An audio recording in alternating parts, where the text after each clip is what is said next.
ये कहानी एक ऐसे कबाड़ी वाले के बारे में है जो गांव-गांव घूमकर कबाड़ी का सामान लिया करता था। और एक दिन उसके साथ होता है एक ऐसा हादसा जिसके बारे में आज आपको इस कहानी में पता चलेगा। नाम था उसका हरिया और उम्र होगी यही कुछ 28 से 30 साल। बात भी लगभग आज से 35 से 40 साल पुरानी होगी। हरिया कबाड़ी का काम करता था और उसके परिवार में वो, उसकी बीवी लता और उसके 2 बच्चे थे। दुकान तो उसकी झोला ही थी, मतलब दुकान नहीं थी उसकी, केवल एक साइकिल थी जिस पर वो कबाड़ी का सामान लादे रहता था। वो तो केवल इस गांव से उस गांव जाकर पुराना सामान खरीदता था और उस सामान को शहर जाकर बेच देता था, जिससे उसे कुछ पैसे मिल जाते थे और उसकी आजीविका उस समय चलती ऐसा था कि जब ना तो बिजली की व्यवस्था थी और ना ही पक्के रास्तों की। इंसानों के द्वारा बनाई गई पगडंडियों से ही लोग आया जाया करते थे।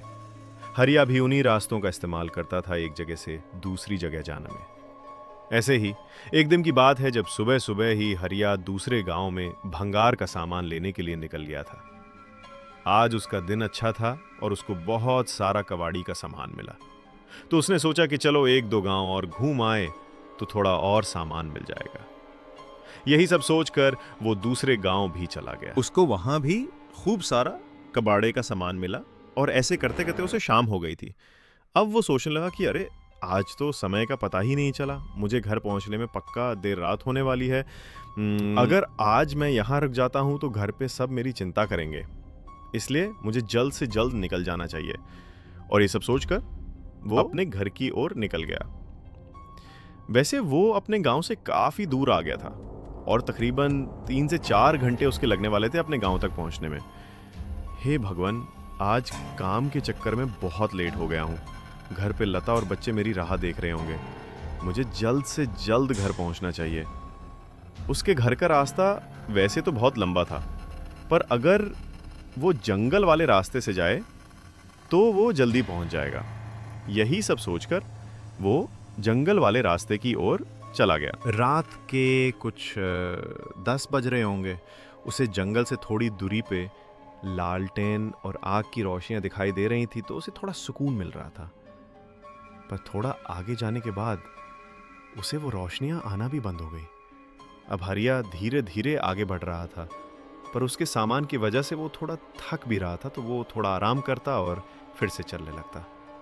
धीरे धीरे चलते चलते उसे उस जंगल में से अजीब सी आवाज आने लगी और उसको महसूस हो रहा था कि कोई तो है उस जंगल में उसके अलावा जो इस तरह की आवाजें कर रहा था।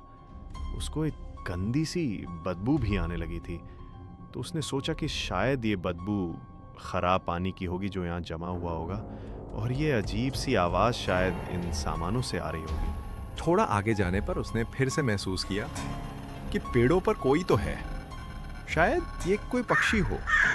पर फिर उसने देखा कि वो जो कोई भी था वो एक पेड़ से कूदकर दूसरे पेड़ पर जा रहा था और थोड़ी सी चांद की रोशनी में उसने देखा कि वो एक बड़े बालों वाली एक बूढ़ी औरत थी जो कि इधर से उधर कूद रही थी। ये देखकर हरिया डर गया, क्योंकि किसी भी बूढ़ी औरत का ऐसे एक पेड़ से दूसरे पेड़ पर कूदना बिल्कुल भी आम बात नहीं थी। हो ना हो ये एक चुड़ैल है। और ये सोचकर हरिया के पसीने छूटने लगे। पर हरिया ने अपने डर पर काबू पाया और उसने सोचा कि तेज तेज गाड़ी चलाता हूं और जल्दी से यहां से निकलता हूं ताकि इससे जान बचे। मैं तेजी से अपनी साइकिल चलाने लगा और बस इसी इंतजार में था कि कब घर पहुंचूं और इस डायन से मुझे छुटकारा मिले। मुझे वो डायन दिखाई नहीं दे रही थी और ना ही किसी पेड़ के हिलने की आवाज आ रही थी। मुझे लगा कि शायद वो सब मेरा भ्रम होगा और मैं काफी थक गया हूं, तो मुझे ऐसा खाली एहसास हुआ होगा। अब मुझे थोड़ा आराम हुआ, पर मैंने एक बात पर गौर किया कि मेरी साइकिल पर जो पीछे भार लदा था वो काफी भारी हो गया था। अजीब बात थी कि ऐसा कैसे हो सकता था। मतलब शायद मैं थक गया हूं तो मुझे ऐसा लग रहा होगा। तो मैंने थोड़ा रुक गया और मैंने आराम करने का सोचा। मैं आराम ही कर रहा था कि तभी मैंने अपने पीछे किसी की सांसों की आवाज सुनी। ऐसा लग रहा था जैसे वहां मेरे अलावा कोई और भी है। मुझे फिर से पसीने आने लगे और मैंने पीछे मुड़कर देखा, पर वहां कोई भी नहीं था। मैं काफी थक गया हूं, मुझे टॉयलेट करके निकलना चाहिए। मुझे पेशाब आ रही थी और मैं पेशाब करने के लिए पास ही की झाड़ी तक गया। और जब मैंने अपना काम खत्म किया तो जब मैं अपनी साइकिल तक जाने लगा तो मैंने देखा कि एक बूढ़ी और सफेद बालों वाली ये वही चुड़ैल थी जो कुछ देर पहले पेड़ों पर कूद रही थी। उससे देखकर मेरी जीभ गले में ही अटक गई। वो चुड़ैल काफी भयानक थी और उसका चेहरा बहुत ही बदसूरत और काला था। उसकी एक लंबी नाक थी और उसने काले रंग की शाल ओढ़ रखी थी। वो मेरी ओर देखकर हंस रही थी और अपनी जीभ मेरी तरफ करके मुझे उसके पास बुला रही थी। ये देखकर मैं समझ गया कि ये एक मांस नोचनी चुड़ैल है और आज ये मेरा भक्षण करेगी। उसने उसके हाथ में एक बड़े गंडासे को देखा और वो चुड़ैल उस गंडासे को हवा में हिलाती हुई उसके पास आने लगी। बस अब जितनी जान से हो सके मुझे भागना होगा, वरना ये चुड़ैल मुझे जिंदा खा जाएगी। और ये सोचकर हरिया तेजी से अपने गांव की ओर भागा और वो चुड़ैल भी उसके पीछे तेजी से भागने लगी। वो चुड़ैल उसकी पीछे भागते वक्त बड़ी ही भयानक और विकराल रूपी लग रही थी। पर हरिया भी जोर जोर से हनुमान जी का नाम लेते हुए भाग रहा था और बस गांव तक आ ही गया था, तभी चुड़ैल ने एक जोर की चीख निकाली और कहा, रुक, मुझे बहुत भूख लगी है। और फिर वो चुड़ैल हवा में ही गायब हो गई। हरिया फिर भी भागता रहा और गांव के मंदिर में जाकर बेहोश हो गया। फिर अगले दिन जब उसको होश आया तो सभी ने उससे पूछा कि क्या हुआ हरिया, तेरी ऐसी हालत और तू यहां क्यों सो रहा है?